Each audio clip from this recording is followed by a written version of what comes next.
Hello, I'm the Jolly Saver, and this is my premium bond and emergency fund update for April 2024. So, if you followed my last videos on this series, you'll know that I have decided to combine both my premium bond tracker and my emergency fund tracker into one video because they both form part of my emergency fund. So, I'll start by going through my premium bond balance, and then I will talk through my emergency fund, and then I'll give a summary of what the two balances are added together. So, as you're probably aware, when I talk about premium bonds, I'm referring to NS&I Premium Bonds. So they're a savings account. You put money into them, and the interest paid is decided by a monthly prize draw. So you buy £1 bonds, and each has an equal chance of winning. So the more that you buy, the more that your chances improve. So at the end of March, I had £1,500 in my premium bonds, and this gave me a probability of 7% of winning in a month. So let's have a look at April's figures. So started out with £1,500, contributed £25. Do we think we won in April? Big reveal. Nope. But the final holding was £1,525.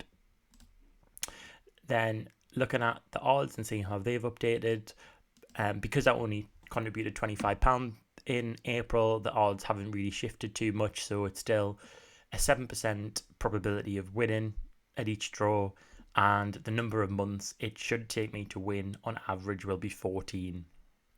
So given that I've got a 1 in 14 chance of winning, it's not too kind of surprising that I haven't won in April, but I'm hoping that by the end of the year I'll have really built up this balance to hopefully where I'm going to win in a month.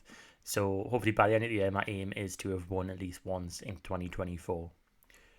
So then my emergency fund. So this is something that I've really struggled with. And to be honest, it's about a behaviour. It's about struggling not to dip into my emergency fund. So I had some good advice on these videos in the past, and I've decided to really budget a bit harder in the month and have spending pots, so I've got money assigned to each category, and that should mean that I don't dip into the emergency fund for non-emergencies.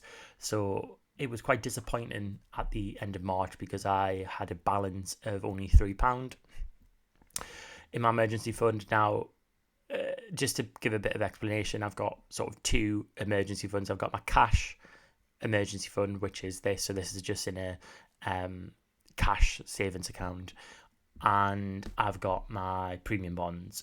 So that's why I've decided to combine both the trackers into the one video, so I get the single view of what my emergency fund is. So in terms of the cash emergency fund, I started out with £3. I contributed in April £100, and the reason why it was £100, it wasn't more, was because I directed a lot of money to the spending pot. So I have, a groceries spending pot, I've got a holidays one, I've got a theatre tickets one. So all these things that I do that I would regularly hop into my emergency fund for, I've now got that as a separate pot. So I'm trying to build this slowly and hopefully not dip into it.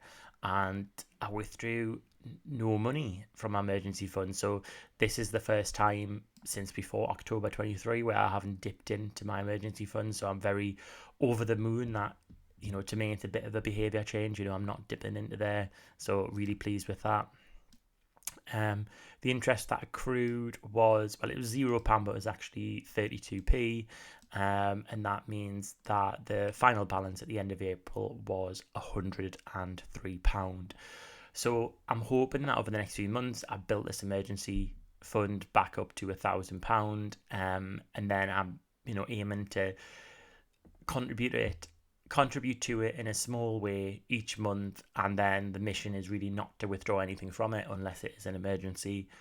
What do I classify as emergency? Well, things like repairs needed in my flat, or in worst case scenario, if I was to lose my job. So the summary. So we've got my premium bonds figure, emergency fund figure.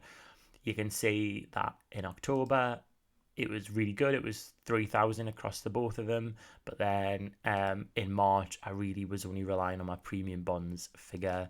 So yeah, we'll just see how that figure has changed in April. So got my £1,525 premium bonds, my 103 emergency fund. So that means my overall emergency fund is 1,628. So I think it's helpful having this figure as together because in case of emergency, I'd be withdrawing all those. That's like easy access money that I could withdraw.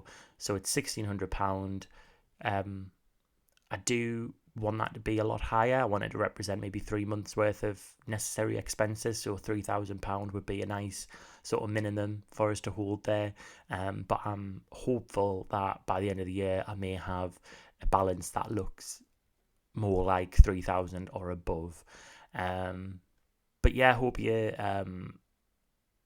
sort of enjoyed seeing both together. Let us know in the comments below if you're on a similar journey or if you do have any top tips for us. I'm always open to hear them, and I'll see you on the next video.